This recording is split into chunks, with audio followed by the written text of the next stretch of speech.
Bismillahirrahmanirrahim. Assalamualaikum warahmatullahi wabarakatuh. Innal hamdalillah nahmaduhu wa nasta'inuhu wa nastaghfiruh wa na'udzu billahi min shururi anfusina wa min sayyiati a'malina.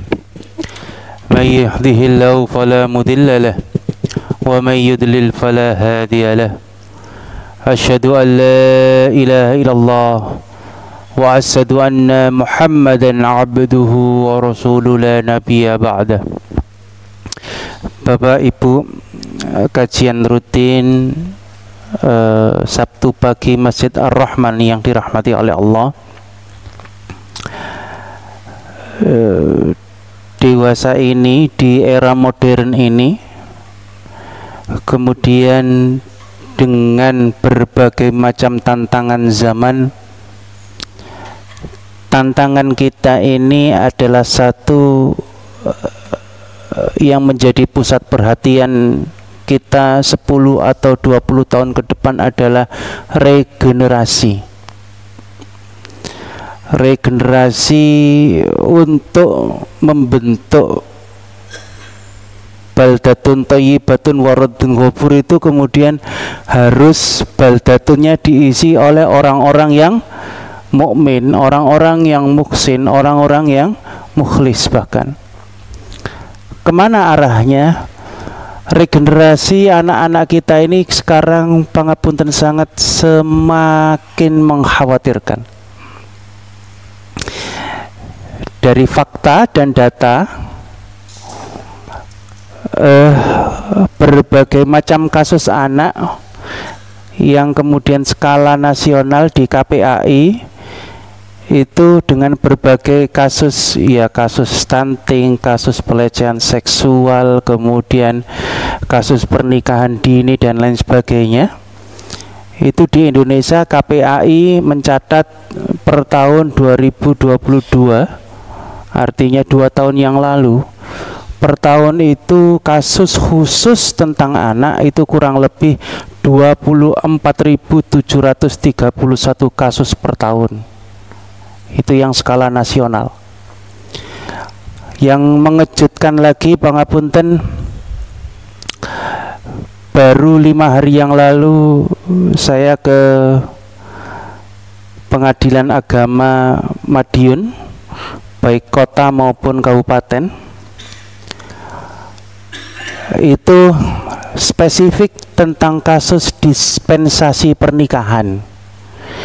Dispensasi nikah itu dilakukan dan diajukan ke Pengadilan Agama karena, pangapunten, 99% anak perempuannya sudah hamil di luar nikah.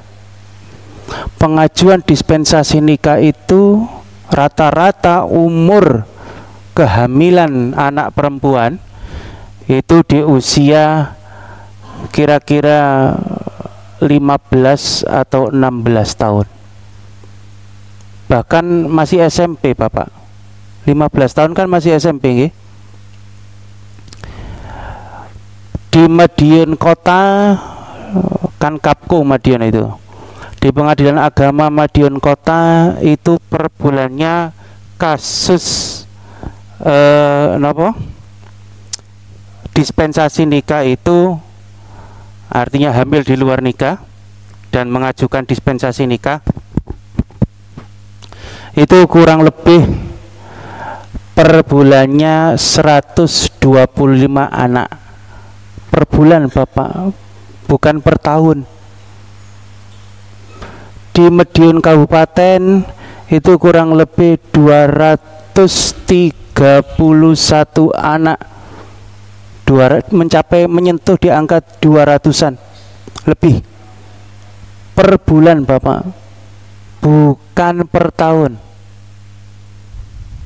Kalau kemudian itu kita ambil rata-rata 200, berarti per tahun ada berapa kasus?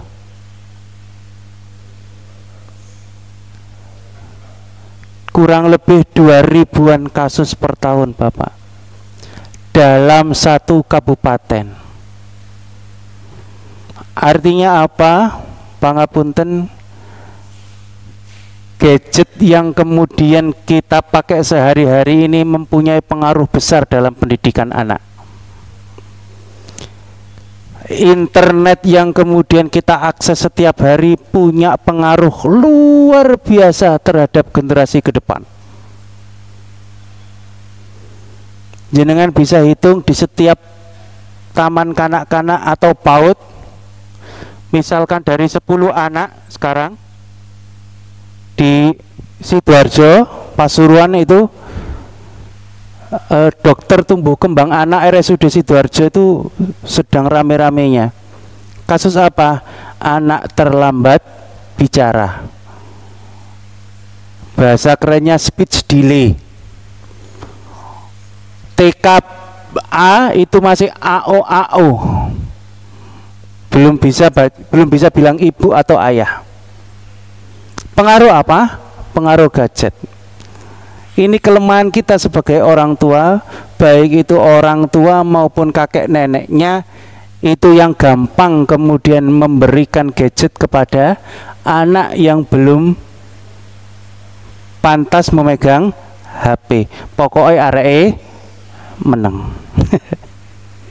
Baik, apa penyebabnya? Berbagai macam kemudian kasus perlindungan anak, bahkan kemudian Majelis Tarjih dan Tajdid pimpinan pusat Muhammadiyah membuat kajian khusus tentang fikih perlindungan anak, Pak,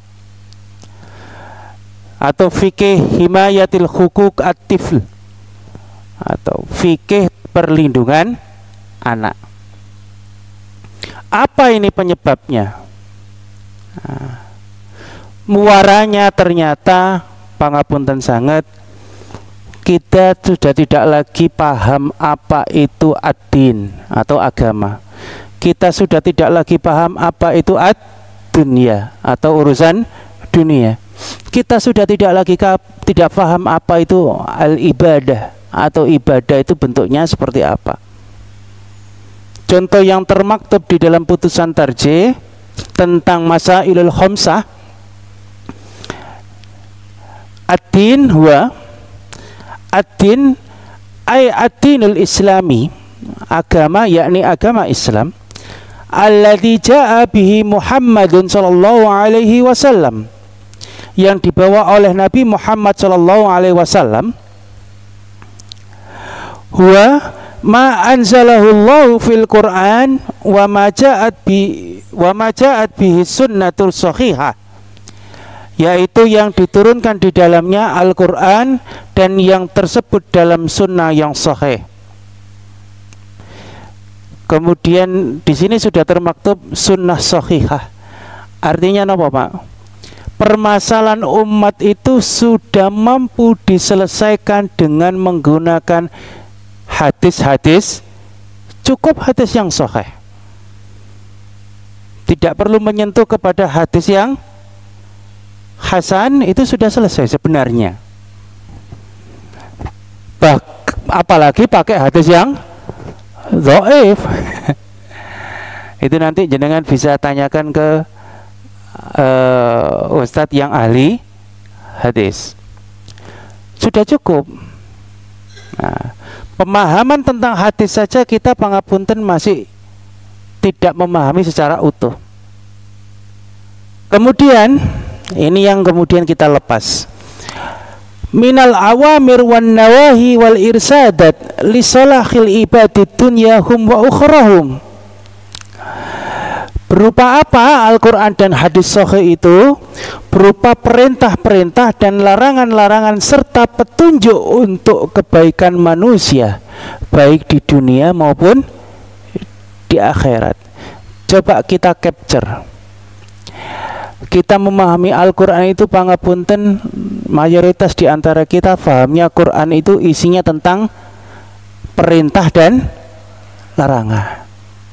Kalau itu berupa ayatul ahkam, ya tentang ayat-ayat hukum, pasti tentang perintah dan larangan. Dan ayatul ahkam itu mayoritas kemudian 90% diawali dengan kalimat ya ayyuhalladzina amanu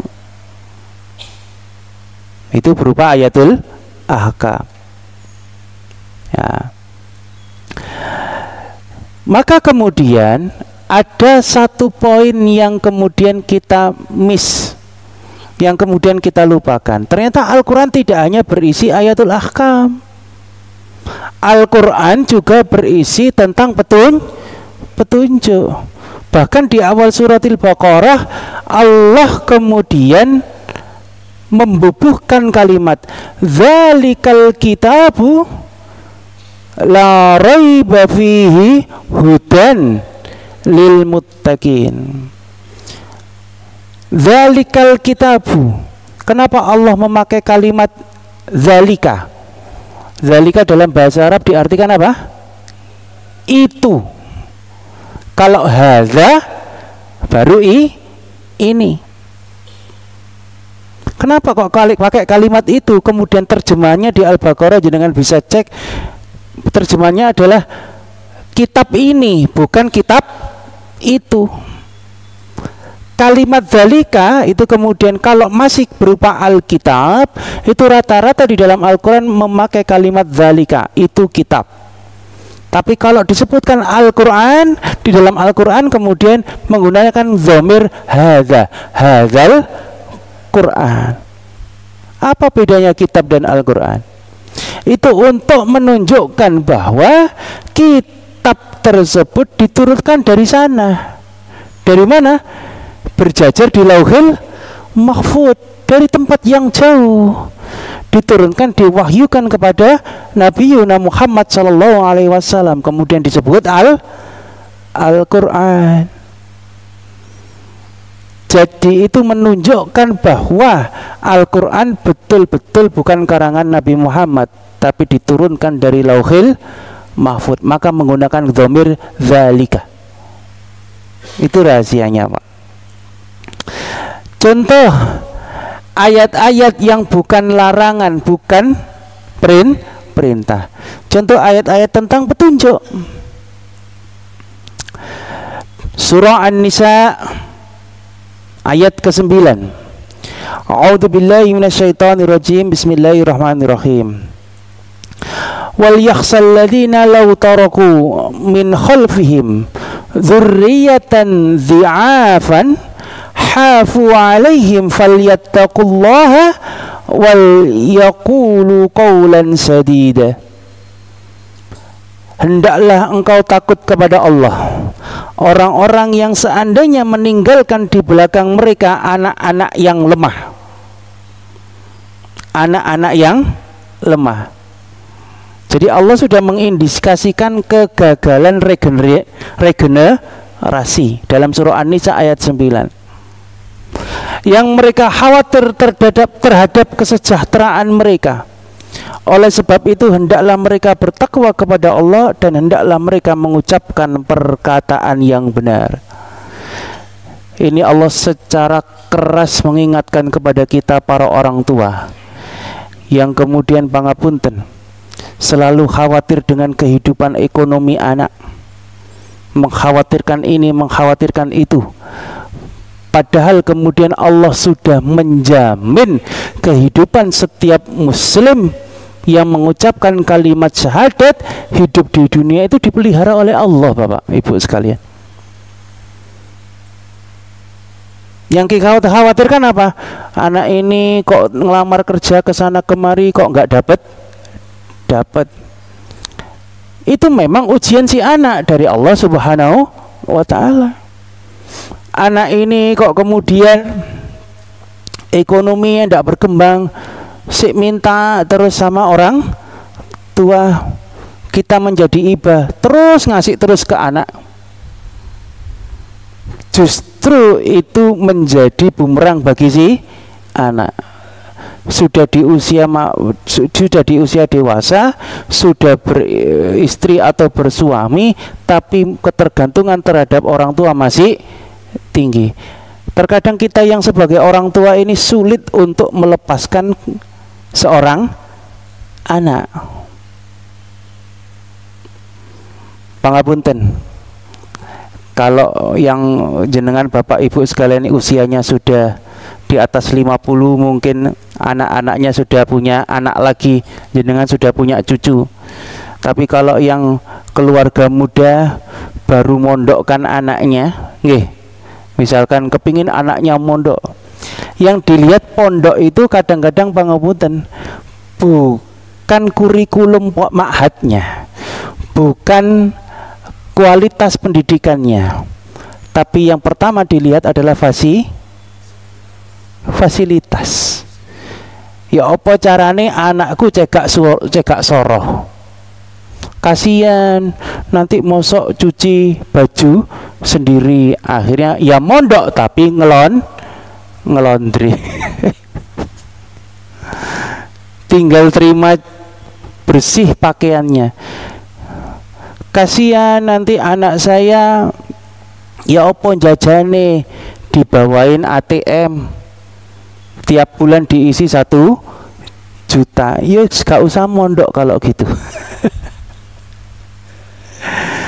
Ketika pertama kali mondok 1 minggu kemudian kena gudiken skabies, ya putune anake gatel. Yang diprotes siapa? Pondok itu ya apa kebersihan dan lain sebagainya. Anak mondok skabies gatel-gatel itu wajar, itu penyakit wajib yang harus diindap santri itu, Pak.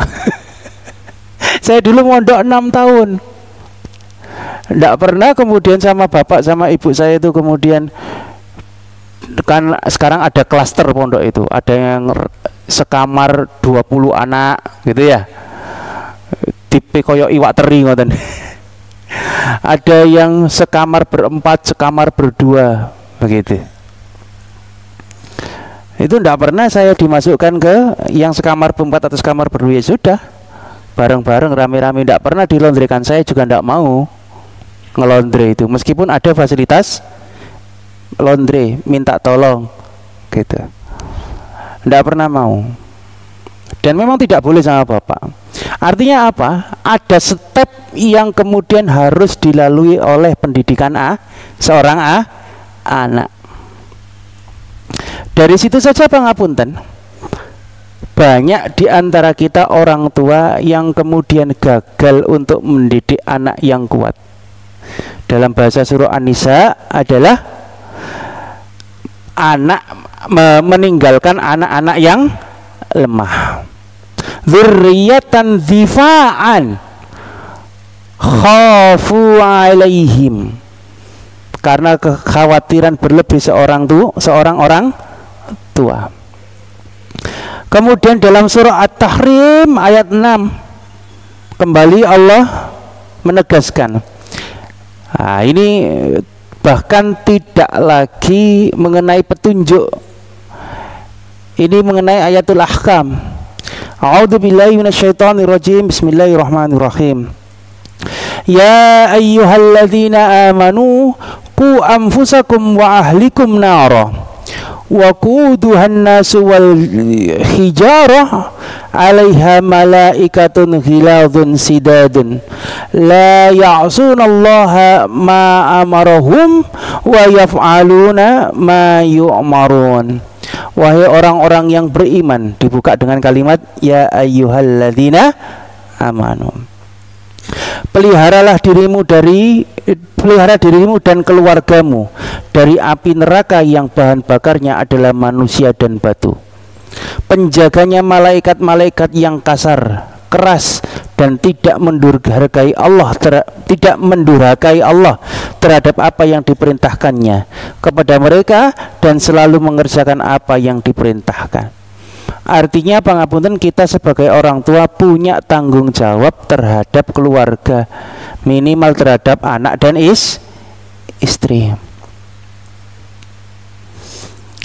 Hal ini kemudian dalam sebuah hadis Rasulullah dawuh tentang pendidikan anak ini. An Abi Hurairah radhiyallahu anhu, dari Abu Hurairah radhiyallahu an, Rasulullah bersabda, kana yuhaddisu, qala Nabi sallallahu alaihi wasallam, ma min mauludin illa yulatu alal fitrah fa abawahu yuhawidani au yunassirani au yumajjisani.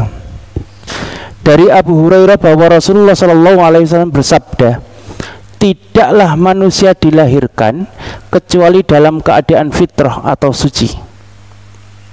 Jadi anak yang baru lahir perocot niku belum punya dosa apa-apa, Pak. Sekalipun itu anak hasil zina. Yang dosa kan orang tuanya, bukan anak yang dilahirkan. Baik. Maka kedua orang tuanya yang menjadikan entah itu Yahudi, Nasrani atau Majusi. Jadi kemudian anak ini dalam bahasa Al-Quran itu sebutannya banyak, Pak.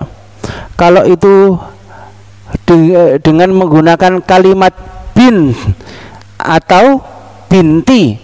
Kalau bin itu bayi laki-laki, anak laki-laki. Kalau binti itu anak perempuan.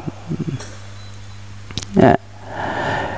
Bin atau binti itu kemudian korelasinya banyak disebutkan oleh Allah berkorelasi kepada putra Maryam, yakni Nabi Isa alaihis salam. Bin atau binti itu kemudian berasal dari kata bahasa Arab yakni bana yabni. Bana yabni itu artinya membangun, Pak.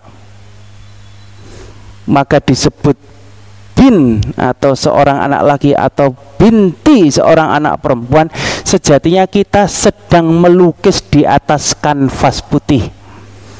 Jadi kalau anak tadi dalam hadis riwayat Bukhari itu kemudian diibaratkan itu fitrah, suci, bersih, yang ngukir ini orang tua, Pak. Yang gambar di atas kanvasnya ini orang tua. Si anak bisa jadi Yahudi, bisa jadi Majusi, bisa jadi Nasrani. Ini pendidikan orang tua. Ingat apa kata Luqman? Ya bunayya la tusrik billah. Wahai anakku, janganlah engkau sekali-kali menyekutukan Allah.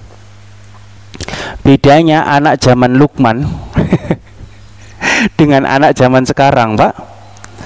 Dituturi ya bunayya la tusrik billah, manduk-manduk, Pak.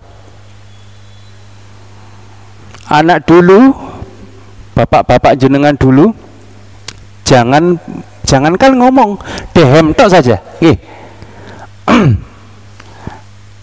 Itu kita sudah luar biasa ketakutan, keringet dingin, Pak. Ada apa? Saya berbuat salah apa? Anak sekarang, Pak, lah Pak, waktu itu obat loh, Pak. Itu anak sekarang, Pak. Maka apa yang salah pada pendidikan kita saat ini? Dulu kalau bapak kita seorang petani mampu mendidik anak sekarang menjadi profesor. Seorang petani yang tidak paham ilmu pendidikan itu mungkin dulu mampu mendidik anak, sekarang jadi jaksa agung, jadi hakim, jadi pejabat, jadi macam-macam. Tapi pangapunten, profesor sekarang yang sudah paham ilmu pendidikan luar biasa, sekolah sampai luar negeri, itu bahkan pangapunten banyak anak-anak profesor, banyak anak-anak doktor, banyak anak-anak bahkan ustadz atau kiai sekalipun yang kemudian pangapunten tidak seperti bapaknya, Pak. Apa yang salah ini? Ini kan degradasi pendidikan, bahkan degradasi moral, Pak. Apa yang salah? Pangapunten, Pak, kalau jadi profesor dalam bidang keilmuan tertentu, insinyur misalkan, ada sekolahnya. Kalau ingin jadi dokter, ada sekolahnya. Kalau ingin jadi, bahkan ingin jadi pejabat, pengen jadi Pak Camat, ada sekolahnya. Tapi kalau jadi orang tua, ada Pak magister orang tua Pak, sarjana ilmu pendidikan orang tua, ada Pak, ada. Maka kita harus kembali, irji'i ila rabbiki radiyatan mardiyah fadkhuli fi ibadi wadkhuli jannati. Itu pokok masalahnya Pak. Karena apa? Karena hidup kita ini sudah tidak lagi seperti anjuran resep Rasulullah, Allah dan Rasulullah. Sudah tidak lagi hidup kita ini seperti halnya anjuran Rasul. Apa buktinya kalau hidup kita sudah tidak lagi seperti resep yang diresepkan oleh Rasulullah? Buktinya apa Pak? Yang paling enteng mawon, sering sekali jenengan kemudian suka pada makanan tertentu. Allah kan menggariskan innallaha la yuhibbul mufsirin. Allah tidak suka kepada orang yang berlebihan. Terus kemudian jenengan sambil nonton bola Bahrain lawan Indonesia kemarin, seru Pak, gelayem mie kacang, sak toples dintekno dewe. Besoknya kemudian nggak bisa jalan, dengkul cekot-cekot, telapaan koyok di jojo-jojo Pak. Sesuai resep atau tidak? Enggak Pak. Boten Pak. Itu enteng-entengan mawon lah. Nah syariat ini kemudian yang kemudian disebut di dalam Masailul Khamsah, ad-dinu wa ma syara'ahullahu ala lisani anbiya'ihi. Jadi agama itu adalah apa yang disyariatkan oleh Allah atas perantara nabinya. Apa sih syariat itu kemudian? Gampangannya kemudian syariat ini adalah pagar rumah kita Pak. Kalau kita ini penghuni rumah, kita bangun rumah seindah mungkin, itu pasti ada pagarnya. Bagaimana agar kita tidak keluar syariat? Nah itu kemudian kita harus iqra' kembali Al-Quran dan Al-Hadis. Pangapunten, kita terlalu fokus terhadap perselisihan pendapat fikih. Kemarin rame masalah maulid Nabi yang sudah lewat. Apa yang kita tanyakan? Yang kita tanyakan adalah hal-hal yang praktis dan pragmatis sekali. Hukumnya maulid itu boleh apa tidak sih Ustadz? Yang kita tanyakan itu kan. Tapi kita tidak kemudian mencoba memahami ibrah memperingati Rasulullah. Kita tidak menggali ibrah dan hikmah, kemudian kita menteladani, mensuri tauladani Rasulullah. Tidak sampai ke sana kita. Kita hanya berdebat perbedaan maulid dan maulud. Bahkan kata walad di dalam Al-Quran itu disebutkan 65 kali Pak Bu, dengan segala bentuk kalimatnya, entah itu berupa walad, entah itu berupa maulud, waladun atau maulidun atau miladun, itu disebutkan di dalam Al-Quran sebanyak 65 kali. Maka sejatinya apa perbedaan maulud dan maulid? Kalau jenengan kemarin diskusi tentang maulid Nabi, dan yang terjadi di Indonesia apa? Pangapunten, ini agak melebar, tapi ini poinnya adalah pola pikir kita, pola pikir menjadi orang tua, pola pikir kita menjadi seorang muslim agar tidak keluar dari syariat, pola pikir kita dalam memahami Al-Quran dan Al-Hadis. Kenapa bedanya maulid dan maulud?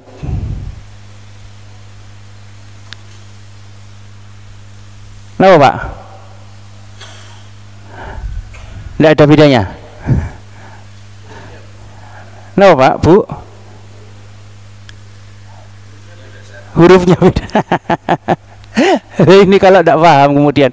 Maulud itu artinya bayi laki-laki yang lahir.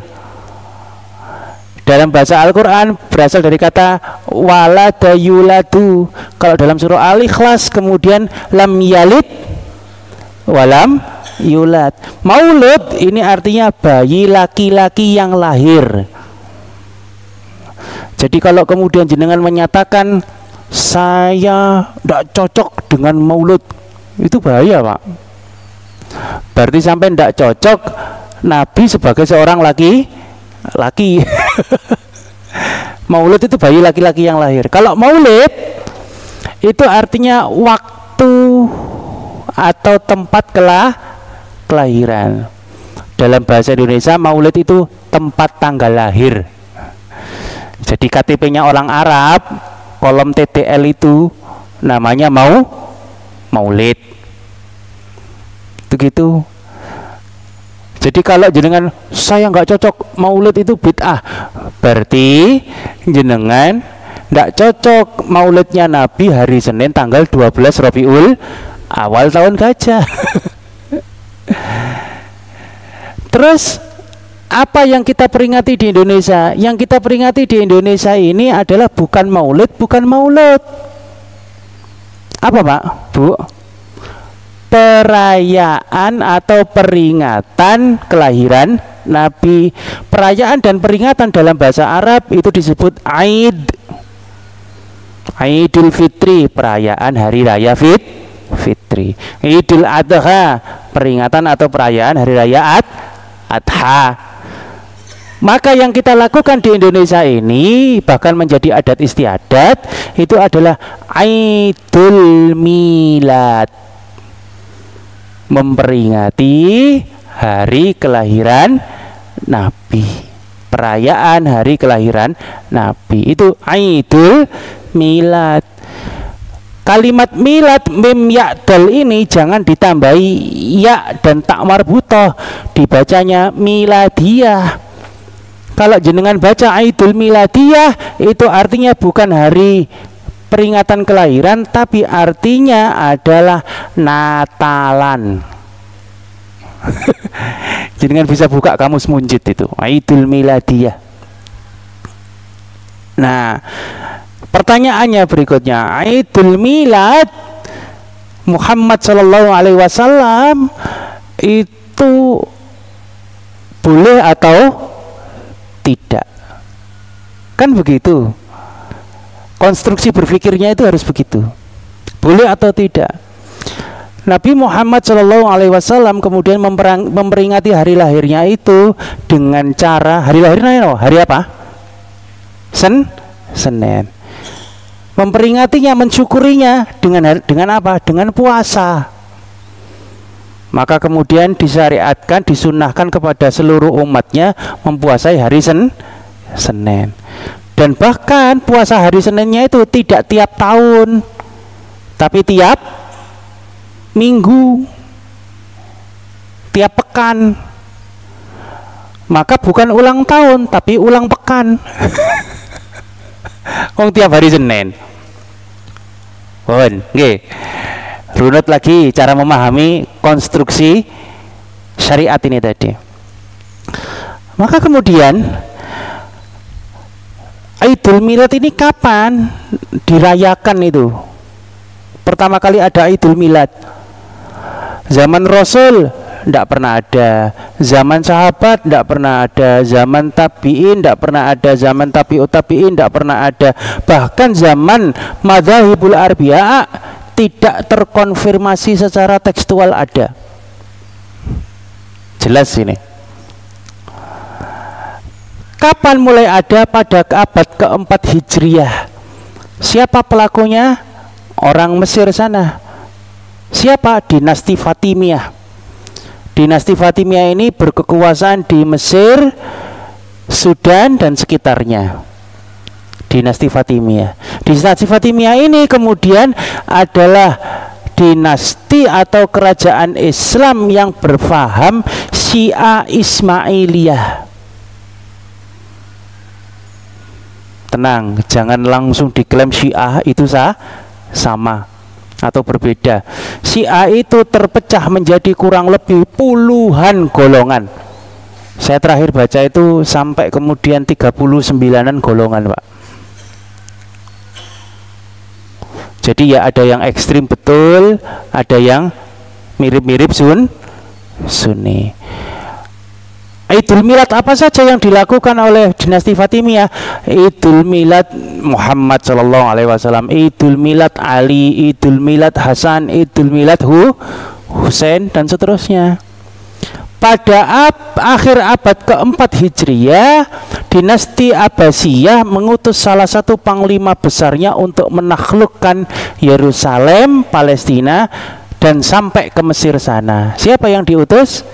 Salahuddin Al-Ayyubi. Setelah kemudian menguasai Yerusalem atau Palestina sampai ke Mesir, Salahuddin Al-Ayyubi, itulah perang salib pertama, Pak.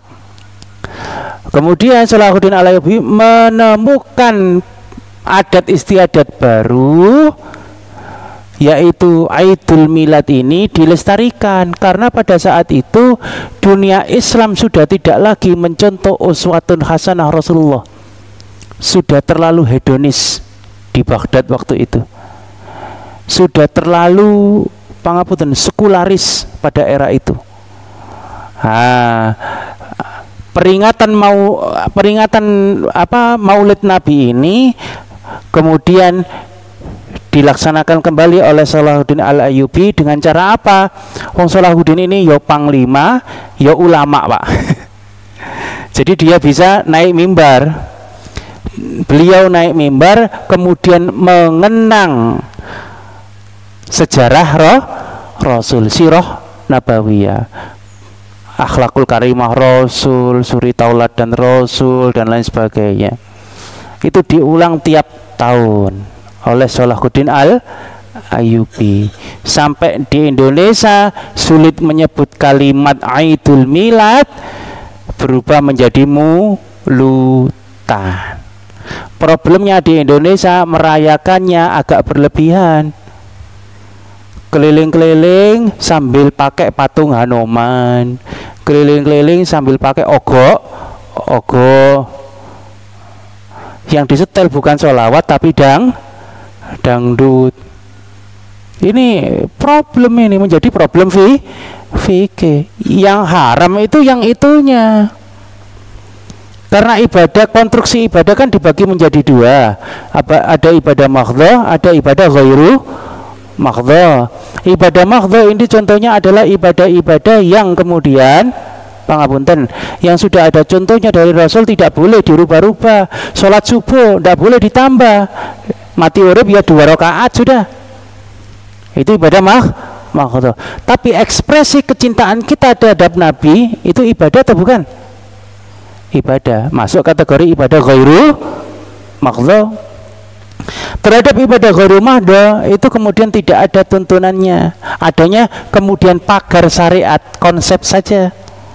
Contoh ekspresi kecintaan terhadap orang tua, ada teknisnya, Pak. Cinta sama orang tua itu harus bagaimana? Ada enggak? Oh, cinta kepada bapak itu harus membelikan 1 unit Pajero. Cinta kepada ibu itu harus memberikan seperangkat emas. Enggak. Kan tidak harus seperti itu, boleh seperti itu, tapi tidak harus.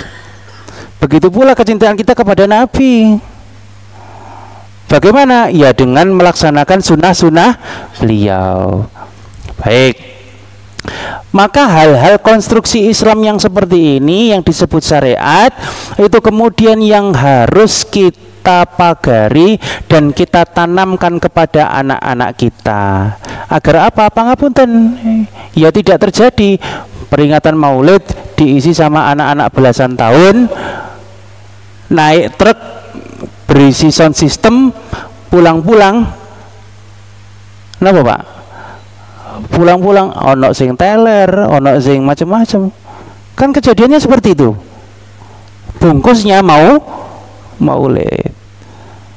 Berarti yang pinter siapa Pak? Anaknya atau orang tuanya? Orang tuanya pinter. Iki bengi-bengi ame niki anake sapa diculno. Itu loh Pak. Maka kemudian dari A sampai Z yang kita obrolkan tadi ini, yang sangat lebar ini mungkin tidak fokus, tapi kemudian konstruksi berpikir kita terhadap pemahaman Al-Quran dan Al-Hadis. Kita ini pangapunten sudah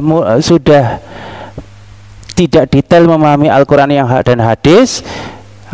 Senangnya kita ini masalah-masalah fikih praktis. Ayo coba kalau kajian fikih khususon maulid Nabi seru, banyak pertanyaan. Itu sering saya utarakan. Tentang fikih praktis tentang waris, banyak pertanyaan. Fikih praktis tentang masalah sholat, begini, goyang atau diem saja, mana yang benar. Duduk tahiyat itu kemudian nek subuh itu harus tahiyat akhir atau tasyahud. Begitu kan, problem-problem itu yang kemudian asik kita perbincangkan, kita dialogkan. Tapi pangapunten, kita ternyata gagal untuk regenerasi anak-anak yang kuat. Yang kita tinggalkan adalah generasi-generasi lemah. Pangapunten, sekarang itu banyak kalau urusan waris, jenengan jangan sibuk kemudian bagaimana pembagian warisnya, tapi bagaimana caranya si anak ini menerima tentang pembagian waris. Tidak banyak gara-gara si anak perempuan tidak terima kakaknya ini yang laki-laki dapat 2 bagian, akhirnya orang tua mengalah, didumro roto. Maka kemudian yang penting bukan masalah pembagian warisnya, bagaimana cara kita mendidik si anak agar menerima apa yang didapat. Itu sulit tuh Pak. Bukan soal pembagian 1/6, 1/8, seberapanya enggak. Tapi bagaimana menyadarkan kita menyadarkan kepada anak kita agar nerimo ing pandum itu yang sulit.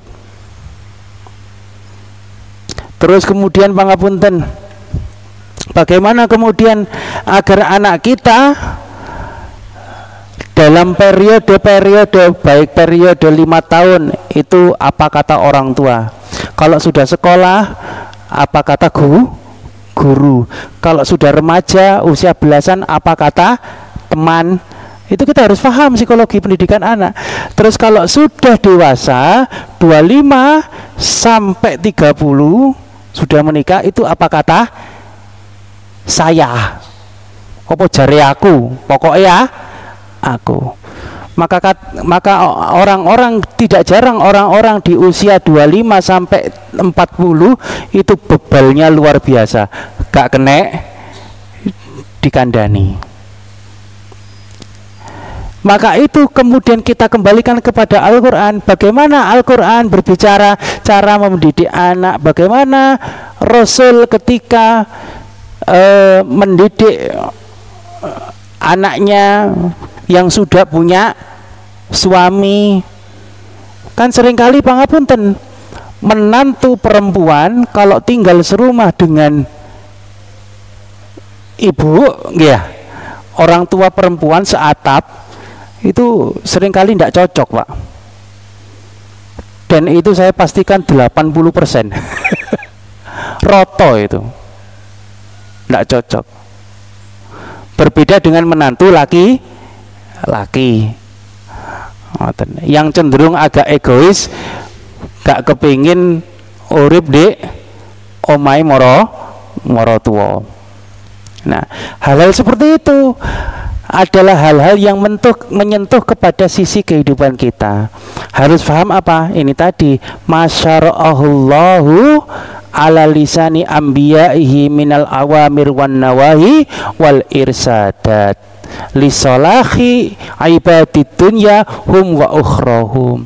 Pangapunten, kajian kali ini agak melebar, tapi penting untuk konstruksi berpikir kita yang mayoritas sudah menjadi orang tua.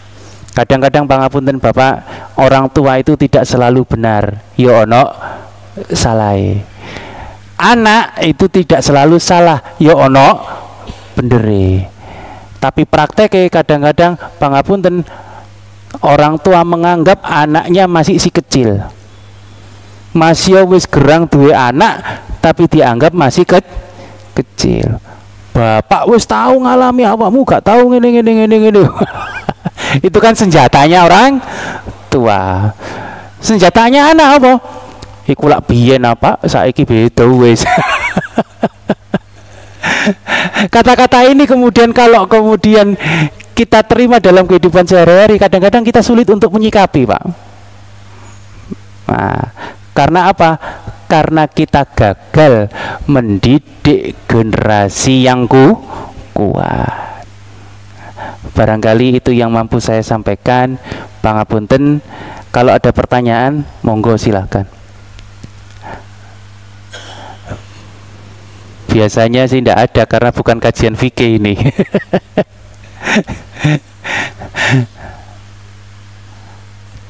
Iya, monggo Pak.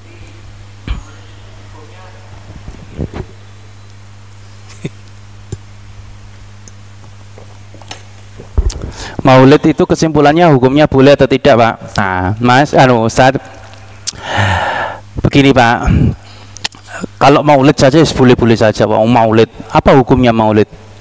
Tidak ada, Pak. Hukumnya tanggal lahir itu apa, Pak? Tidak ada. Tapi kalau Idul Milad, Idul Milad itu kemudian boleh atau tidak? Memang perdebatan para ulama.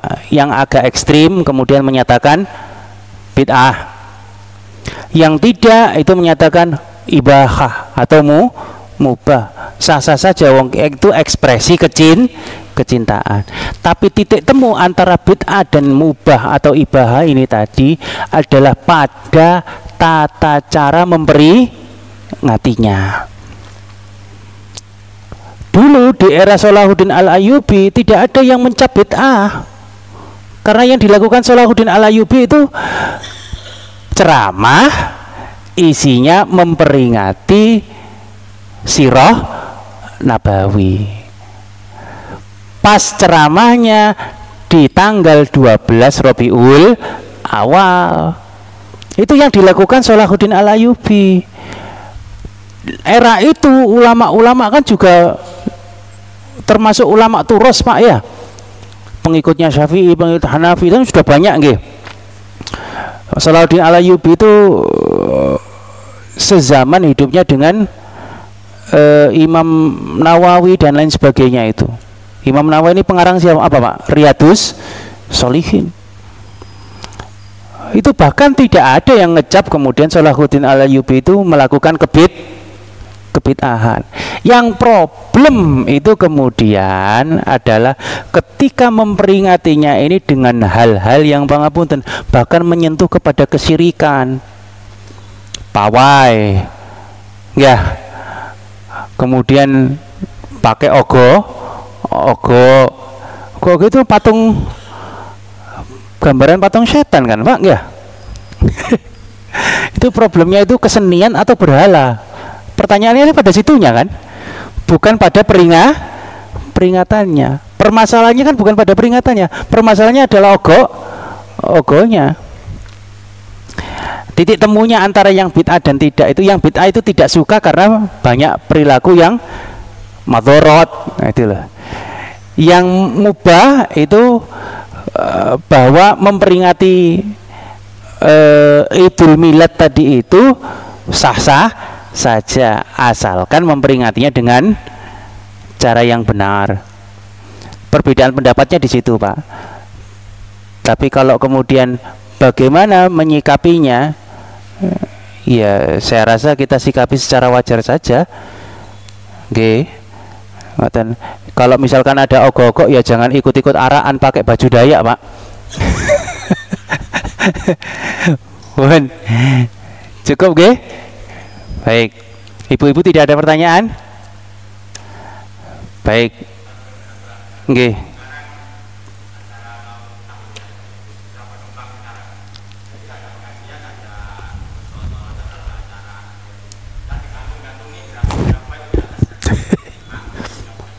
Nggih. Nggih, pertanyaannya gantungi gerabah itu boleh apa tidak? Nggih. Nggih, baik. Selama itu tidak menyentuh kepada kemadharatan dan kemusyrikan, itu mubah kok Pak, ibahah Pak. Tidak ada problem. Yang problem itu misalkan bahkan sholawatan tapi sampai jam 1 jam 2 bengi Pak, niku ya napa? Madharat atau tidak? Madharat Pak. Apalagi sholawatan ngentekno anggaran, mumpung maulid ngentekno anggaran. Di Pasuruan itu sampai pangapunten Pak, Pasuruan kota itu sampai habis 3,5 M Pak dalam satu malam Pak, bukan satu hari, satu malam. Itu kan aji mumpung ngentekno anggaran. Kiai ini sing maca selawat Habib sinten ngoten niku wis piro, sound sisteme piro, nggih, dan lain sebagainya. Tapi sing teko ditarik parkir. Ndak, ini guyonan saja. Bagaimana cara menyikapinya? Ya saya rasa kemudian bahkan itu di alun-alun, sekitar alun-alun kan tidak hanya hidup orang muslim saja Pak, kan juga ada non muslim. Kalau merasa terganggu bagaimana? Bahkan pangapunten kadang-kadang kita suka risih kalau hidup di sebelahnya gereja. Risih enggak Pak? Enggak.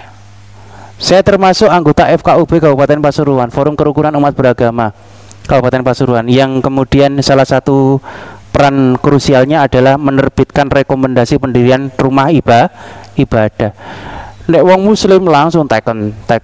Masih masjid kacek 100 meter ndirino masjid maning, wis pokoke teken. Tapi begitu orang Nasrani itu harus ada persyaratan minimal 40 orang untuk mendirikan satu gereja. Jamaat 40 orang, cari itu sulit loh orang Nasrani itu Pak. Tapi ini wong Nasrani diangel-angel Pak, rata-rata sama FKUB. Itu kenapa seperti itu? Lah nek kita saja pangapunten, kita saja yang jam 1 malam sih ono dangdung, sekalipun itu sholawat itu merasa terganggu, apalagi non muslim. Apalagi niatnya menghabiskan anggaran, wis gak karuan, wis campur aduk hukum wis. Baik. Oke, pada teknisnya selama tidak madharat dan tidak syirik, tidak ada problem Pak. Yang paling aman ya ceramah, buyar mari oleh berkatan, selesai. Ceramah mari maghrib, mari isya, tambah api Pak. Pun dalam ditarjih kemudian ibahah mubah. Karena itu kemudian dia tarjihkan ada milad. Di Muhammadiyah ada milad toh, milad Muhammadiyah mubah. Yang problem itu prakteknya itu loh Pak, teknisnya itu yang problem Pak. Lah saiki ya agak lucu Pak kalau kemudian tidak mau Idul Milad tapi bikin milad. Paham maksud saya nggih? Nggih. Baik. Ada lagi pertanyaan? Cukup? Nggih.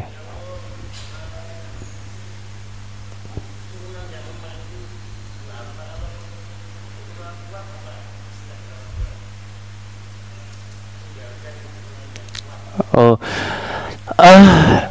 kalimatnya di dalam Al-Quran dan hadis itu bukan keturunan yang kuat Pak, kuat lemah tidak, tapi justru dengan kalimat waladun solihun. Kalimat soleh itu Pak, itu lebih tinggi daripada kuat Pak. Itu tantangannya begitu. Terus kalau kita menilik Nabi Nuh pun tidak mampu selama 950 tahun tidak mampu berdakwah terhadap anak dan istrinya. Tapi kita juga punya contoh Nabi Ibrahim yang anak keturunannya itu mayoritas menjadi ambiya, menjadi para nabi Pak. Bahkan Nabi Yuna Muhammad SAW itu keturunan Nabi Ibrahim langsung dari jalur Ismail, bukan jalur Ishak. Ngoten. Nggih. Baik. Cukup? Nggih. Semoga pengajian pada hari ini memberikan kita manfaat dan mampu kita terapkan dalam kehidupan sehari-hari. Nasrul minallahi fathun qarib, billahi taufiq wal hidayah. Wassalamualaikum warahmatullahi wabarakatuh.